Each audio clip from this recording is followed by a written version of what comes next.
Hello friends, welcome to our channel Radha Devi kitchen. ఈరోజు నేను మీకు చూపించే రెసిపీ పూరీ కూర అండి. చాలా రుచిగా ఉంటాయి, చాలా సులభంగా తయారు చేసుకోవచ్చు. పొంగుతూ సాఫ్ట్గా బాగా వస్తాయి.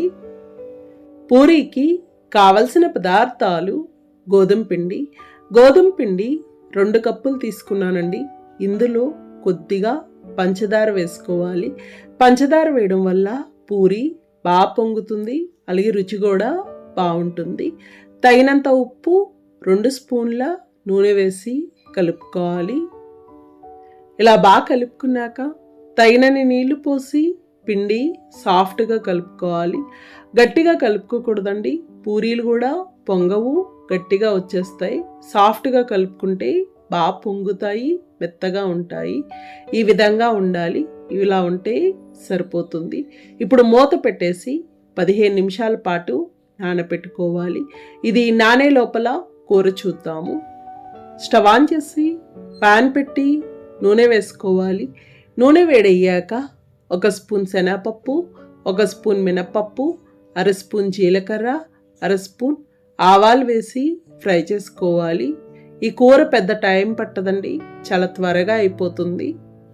పోపంతా ఇలా వేగాక కొద్దిగా కరివేపాకు, సన్నగా కట్ చేసిన ఉల్లిపాయ ముక్కలు, మీడియం సైజు ఉల్లిపాయలు 4 తీసుకున్నాను, పచ్చిమిర్చి ముక్కలు, పచ్చిమిర్చి 8 కాయలు. పూరీ కూర కొద్దిగా కారంగా ఉంటే బాగుంటుందండి. మనం ఇక్కడ ఉల్లిపాయలు ఎక్కువ వేసుకున్నాం కాబట్టి ఘాటుగా ఉంటే బాగుంటుంది. కొద్దిగా పసుపు, తగినంత ఉప్పు వేసి కలుపుకోవాలి. ఉల్లిపాయ బాగా మగ్గాలి. ఇది ఇలా బాగా మగ్గింది కదండి. ఇలా మగ్గాక తగినన్ని నీళ్లు పోసుకోవాలి. నేను పెద్ద గ్లాస్తో 1.5 గ్లాసున్నర వరకు వేసుకున్నాను. అంతగా తక్కువ అయితే తర్వాత చూసి వేసుకోవచ్చు. మీడియం ఫ్లేమ్లో 5 నిమిషాల పాటు ఉడికించుకోవాలి. ఇది ఉడికే లోపల కూరలోకి శనగపిండి కలుపుకుందాము. ఇప్పుడు ఒక గిన్నెలో 3 స్పూన్ల శనగపిండి, తగినన్ని నీళ్లు పోసి ఉండలు లేకుండా పల్చగా కలుపుకోవాలి. చిక్కగా ఉండకూడదండి, పల్చగా ఉండాలి. ఈ విధంగా ఉంటే సరిపోతుంది. కూర కూడా బాగా ఉడికిందండి. ఇలా ఉడికాక లో ఫ్లేమ్లో పెట్టి మనం కలుపుకున్న శనగపిండిని ఒకసారి కలిపి వేసుకోవాలి. ఇలా శనగపిండి వేసాక మీకు అంతగా చిక్కగా అనిపిస్తే ఇంకొంచెం నీళ్లు పోసుకోవచ్చు. అలాగే శనగపిండి వేసాక ఎక్కువసేపు ఉడికించక్కర్లేదండి, 1 నిమిషం ఉడికించుకొని స్టవ్ ఆఫ్ చేసుకోవచ్చు. ఇంతేనండి, పూరీ కూర తయారైంది. అలాగే ఇందులో మీరు కావాలి అనుకుంటే ఉడికించుకున్న బంగాళదుంప 1 వేసుకోవచ్చు. పిండి కూడా బాగా నానిందండి. ఇది మళ్ళొకసారి కలుపుకోవాలి. ఇలా కలుపుకొని చిన్న చిన్న ముద్దల్లాగా చేసుకోవాలి.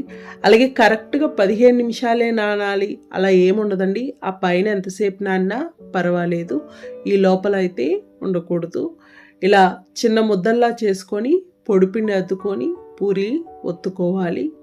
ఈ విధంగా ఉండాలండి. మరీ పల్చగా ఉండకూడదు, మరీ మందంగా ఉండకూడదు, సమానంగా ఉండాలి. బాగా పల్చగా ఉన్నా కూడా పొంగవు. ఇదే విధంగా అన్నీ చేసుకోవాలి. ఇప్పుడు డీప్ ఫ్రై చేసుకుందాం. డీప్ ఫ్రైకి సరిపడా నూనె పెట్టుకోవాలి. నూనె వేడవ్వాలి. నూనె బాగా వేడిగా ఉండాలండి. ఇలా వేడయ్యాక మీడియం ఫ్లేమ్లో పెట్టి పూరీ వేసి ఫ్రై చేసుకోవాలి. పైన ఇలా ఒత్తుతూ ఉంటే బాగా పొంగుతుంది. పొంగిన వెంటనే రెండో వైపుకి తిప్పుకోవాలి. చూడండి, ఇది ఇలా వేగింది కదా. ఇప్పుడు ఇది ప్లేట్లోకి తీసుకోవాలి. నూనె సరిగ్గా వేడవకుండా వేస్తే పొంగదండి. అలాగే పూరి ఇలా పొంగిన వెంటనే రెండో వైపుకి తిప్పుకుంటే మరీ ఎర్రగా ఫ్రై అవ్వదు. బాగా ఎర్రగా వేగినా కూడా నూనె లాగినట్టు అయిపోతాయి, క్రిస్పీగా ఉంటాయి. పూరీకి పిండి సాఫ్ట్గా ఉండాలి, నూనె బాగా వేడిగా ఉండాలి.